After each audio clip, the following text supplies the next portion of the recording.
নারী সংস্কার কমিশনের ভয়াবহ সুপারিশ, বিয়ে, তালাক, উত্তরাধিকার, সমান অধিকারের সুপারিশ, এছাড়াও যৌনকর্মীদেরকে যৌন শ্রমিক হিসেবে আকাঙ্ক্ষা দেওয়ার দাবি তুলেছেন ওই সংস্কার কমিশনের প্রধান।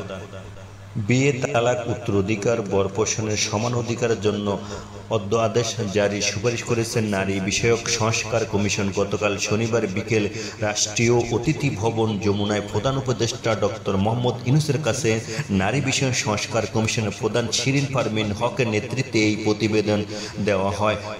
ফরেন সার্ভিস একাডেমিতে প্রতিবেদন বিষয়ে সংবাদ সম্মেলন করেন কমিশনের প্রধান ও সদস্যরা। ওই সুপারিশের মধ্যে ভয়াবহ যে সুপারিশটি করা হয় যৌনকর্মীদের ব্যাপারে, দেশের যৌনকর্মীর আইনগত স্বীকৃতি নেই, যৌন পেশায় সম্পর্কে সুস্থ আইনও নেই, ফলে যৌনকর্মীরা পুলিশ হয়রানি ও সামাজিক বৈষম্যের শিকার হন। আর্থিক সুরক্ষা, স্বাস্থ্যসেবা, সামাজিক নিরাপত্তার অভাবে তারা আরও ঝুঁকির মধ্যে থাকেন। শ্রমিক হিসেবে স্বীকৃতি না থাকায় তারা আইনি সহায়তা, নিরাপত্তা পান না। প্রতিবেদনে যৌনকর্মীদের শ্রমিক হিসেবে স্বীকৃতির পাশাপাশি তাদের জাতীয় পরিচয়পত্র, ভোটার অধিকার প্রয়োগের অধিকার নিশ্চিত করার সুপারিশ করেছেন। এই অধিকার যদি তাদেরকে বাস্তবায়ন করে, পুরো বাংলাদেশ যৌনকর্মী ছেয়ে যাবে, যা সমাজ ধ্বংস করতে বেশি দিন লাগবে না।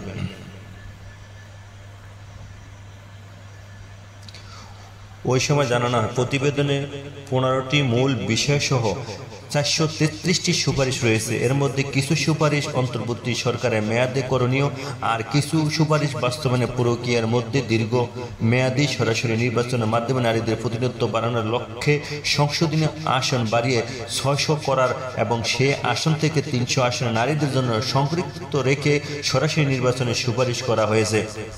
অন্তর্বর্তী সরকারের মেয়াদ করণীয় সুপারিশ, সংবিধান পরিবর্তন এনে নারী পুরুষ সমতা নিশ্চিত সহ অভিন্ন পারিবারিক আইন, পারিবারিক সহিংসতা প্রতিরোধের আইন, অভিভাবক ও প্রতিপাল্য আইন, যৌনহরানি প্রতিরোধের আইন, ধর্ষণের আইন, নাগরিকত্ব আইন, সাক্ষী সুরক্ষা আইনের পরিবর্তন কথা বলা হয়েছে।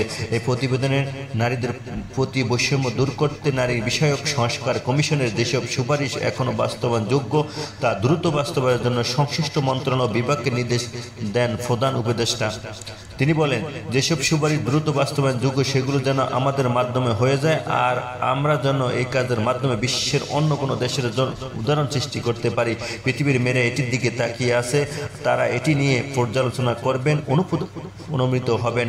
অন্য দেশের নারীরাও এটি নিয়ে আগ্রহী। ডক্টর ইউনূস বলেন, এটি নারীদের বিষয় নয়, সার্বিক বিষয়। এই প্রতিবেদনে ছাপিয়ে বিলি করা হবে, এটি পাঠ্য বইয়ের মতো করে ছাপা হবে, দলিল হিসাবে অফিসে রেখে দিলে হবে না, মানুষের কাছে উন্মুক্ত করে দিতে হবে। নারী বিষয়ক সংস্কার কমিশনের প্রস্তাব জাতীয় ঐক্যের কমিশনের মাধ্যমে রাজনৈতিক দলগুলোর কাছে নিয়ে যাওয়া হবে বলে জানান প্রধান উপদেষ্টা। সংবাদ সম্মেলনে প্রধান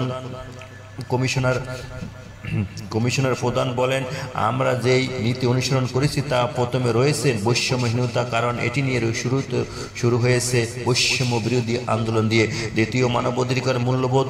এরপরে আমরা দেখতে চেয়েছি আমরা কেমন রাষ্ট্র চাই। আমরা জাগির মানবিক গণতান্ত্রিক কল্যাণকর রাষ্ট্র দেখতে চাই। আমরা অসাম্প্রদায়িক সমাজ চাই। আমরা যত দূর সম্ভব শ্রেণী বৈষম্য, শ্রেণী পার্থক্য দূর করতে চাই।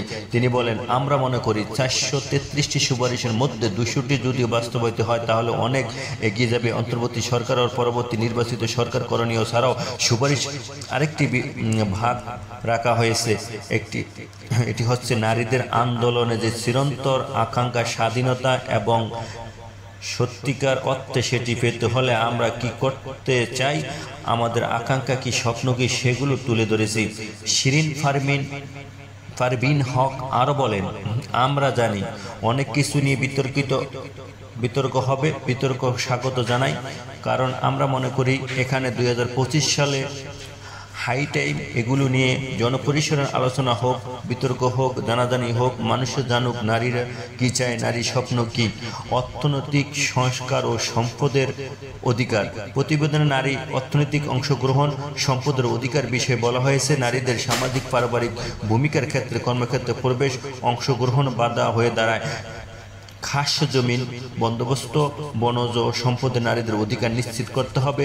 মৎস্যজীবী হিসেবে নারীদেরকে নিবন্ধনের মাধ্যমে শিক্ষিত ও সরকারি জলমহাল বন্দোবস্ত নীতিমালা সংস্কার করে জনমহাল ইজারা গ্রহণে নারীদের অংশগ্রহণ নিশ্চিত করতে হবে। সম্পত্তিতে নারীদের সমান অধিকার নিশ্চিত করতে আইনি সংশোধন করা জরুরি। এটা ভয়াবহ, ইসলামের সাথে সরাসরি বিরোধিতা। আমি আবার বলছি, সম্পত্তি নারীদের সমান অধিকার নিশ্চিত করতে আইনি উত্তরাধিকার আইন সংশোধন করা জরুরি।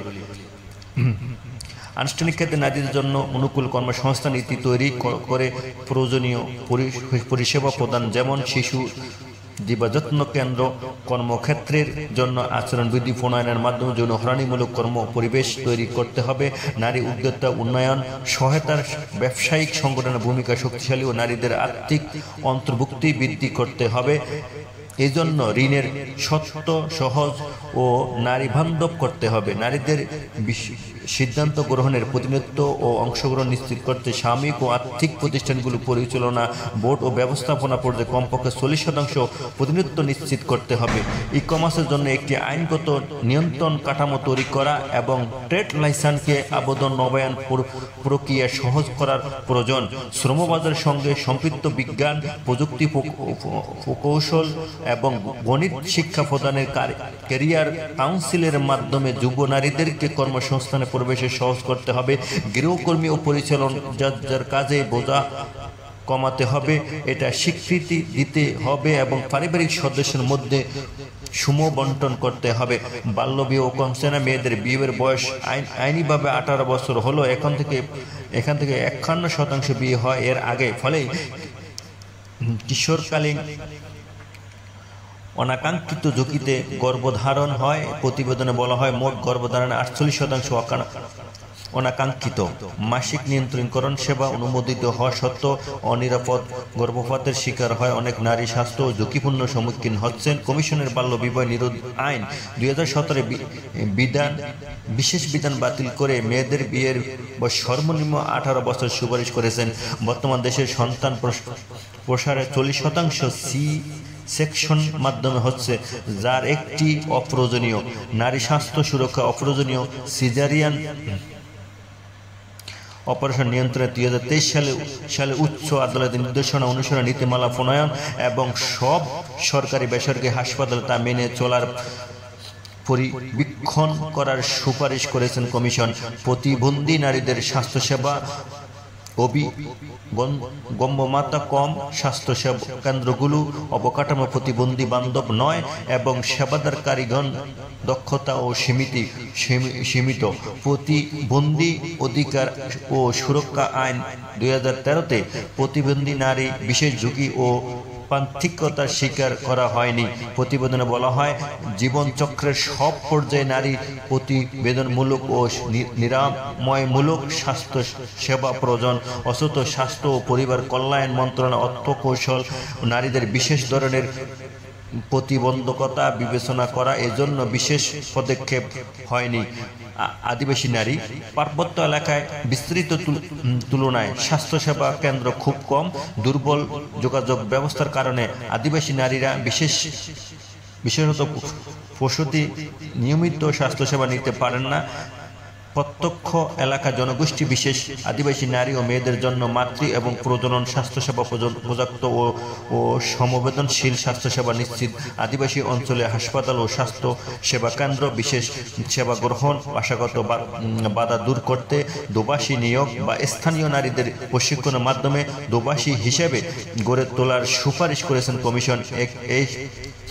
একই সঙ্গে আদিবাসী অন্যান্য প্রান্তিক নারীকে স্বাস্থ্যকর্মী হিসেবে গড়ে তুলতে পুনর্দনা সহ বিশেষ কর্মসূচির কথা উল্লেখ করা হয়েছে। নারী আসন প্রস্তাবে বলা হয়েছে, সংসদে পুরুষের সমান সংখ্যক নারী প্রতিনিধিত্ব সরাসরি নির্বাচনের মাধ্যমে আসবে।